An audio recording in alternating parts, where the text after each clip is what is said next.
one of the things he won't be able to do this year, not that he's been a guy that is associated with this maneuver, but the hip drop ban is in place. Mark Andrews, one of the players whose injury on a Thursday night game prompted the push to banning the hip drop tackle. And at one point, remember, they were putting out the word that the Andrews tackle wasn't even banned. And then they said, oh, yes, it is. So who the hell knows? Here's Mark Andrews talking about the new ban on the hip drop tackle.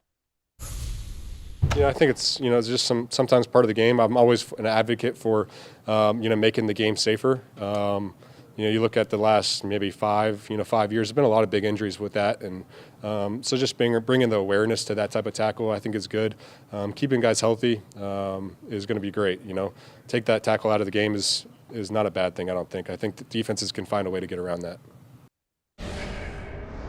However this thing came to be, whether it's they take the helmet out of the game so guys find other ways, somebody discovers plutonium by accident, the gloves holding on to the players longer than maybe they used to, this has been an effective technique for getting a guy on the ground. The problem is it gets the leg trapped under the defensive player and under the player who's falling down, and they get injured. And look, if you want to have players healthy as long as possible, you're trying to push for 18 games, you got to get guys to survive 17. This was a no-brainer. No-brainer. Even though a lot of defensive players don't like it. And when you go back over the years, the defensive players always complain about rule changes aimed at making the game safer. Yeah. Always. Yeah. Well, they're always being the one that, get picked on to a degree, right? Or at least they feel that way. And they probably, of course, they feel like, hey, the offense has got so many advantages, and it feels like the league's always trying to give them more advantages than that.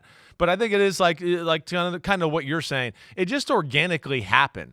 Whether it would be the head out of the tackle a little bit. And like we heard Devin McCourty tell us last year, they saw Kyle Arrington, right? Remember the old DB for the New England Patriots? He did it a few times, and they were like, damn, he's smaller, but he gets the guy on the ground every time. So guys started doing it, and it takes on a life of its own. But as we've seen, it's messing guys' careers up, not alone just the season. And that's where it is definitely smart, and all the coaches are in favor of it. Even the defensive coaches are in favor of it. I think that speaks to it more than anything.